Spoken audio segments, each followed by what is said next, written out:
Magandang araw, bagong Pilipinas. Narito ang Police News Express sa oras na ito.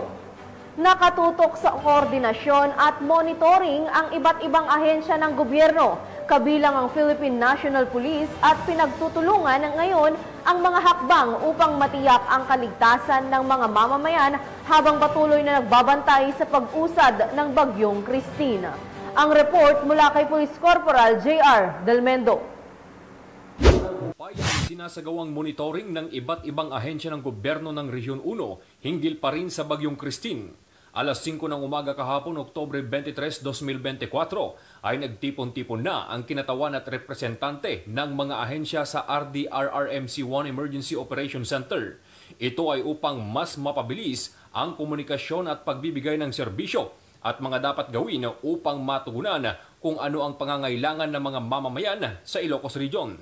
Kasama sa mga ahensyang nakatutok sa monitoring ang PNP, Philippine Navy, Philippine Army, Philippine Coast Guard, DSWD Regional Office 1, DPWH Regional Office 1 at mga membro ng OCD Region 1. As of 7 a.m. kanina, ito ang kuha ni Police Corporal Pico sa bayan ng San Nicolas, Pangasinan, nakararanas ng makulimlim na panahon, dala ng makapal na ulap, mahina hanggang katamtamang lakas ng hangin. Sa Lawag City, Ilocos Norte, sa kuha ni Police Staff Sergeant Damasco, ay makikita din ang makapal na ulap at pasulpot-sulpot na ambon na epekto ng Bagyong Christine. Samantala sa San Fernando City, La Union, ay ramdam ang katamtaman hanggang malakas na bugso ng hangin. Ganun din ang pasulpot-sulpot na ambon.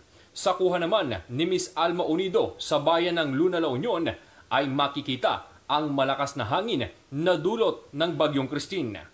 Patuloy pa rin ang koordinasyon at monitoring ng mga nabanggit na ahensya habang palapit ng palapit ang Bagyong Christine dito sa Region 1. At yan ang latest update hinggil pa rin sa Bagyong Christine dito sa Ilocos Region.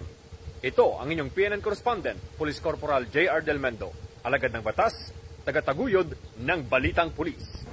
Maraming salamat, Corporal Delmendo, at ingat kayo dyan sa Region 1.